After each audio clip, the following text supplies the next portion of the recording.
Kumusta mga kaboxing? This is Boy Kalawang TV. So kahapon nga po mga idol, kinumpirma ni 8th Division World Champion Manny Pacquiao na sa susunod na taon na daw siya magbabalik sa sportang boxing sa buwan ng January 24. At sa buwang din yan, i-aanunsyo niya kung sino ang makakalaban niya sa ibabaw ng ring. Dahil kung maalala po natin mga idol, 3 boksingero po ang sinabing posibleng makalaban ni Manny Pacquiao. Una sa listahan na itong kasalukuyang WBA World Welterweight Champion Rolando Rolly Romero.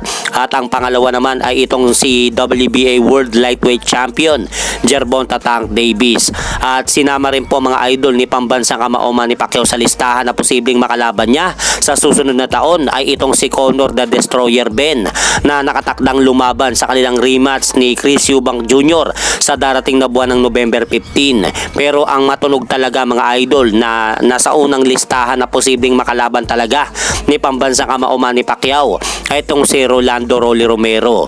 Dahil kung makailan lang sinabi nito na may laban na siyang paparating pero bawal pa daw sabihin. Kaya abangan na lang po natin mga idol ang muling pagbabalik ni Manny Pacquiao sa sport ng boxing. At sa kabilang balita naman po mga idol, nakakalungkot nga pong balita ang pumasok ngayong araw dahil pumanaw na po ang anak ni legendary Canadian professional boxer Arturo Gatti Sr. na si Arturo Gatti Jr. sa edad nitong 17 years old mga idol. Dahil ayon nga po dito sa balita na ito, nakita na lang ang anak ng legendary Canadian boxer sa loob mismo ng bahay nito noong Lunes sa bansang Mexico na wala ng malay.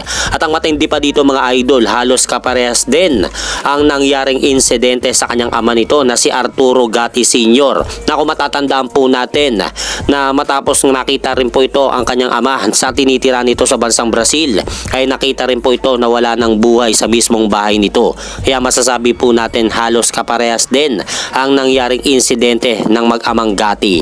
At hanggang dito na lang po muna ang aking update sa mga aganapan sa mundo ng boxing. At syempre mga idol, huwag nyo rin pong kalimutan pakisuportahan nyo naman po muna ng ating munting channel. Maraming salamat po.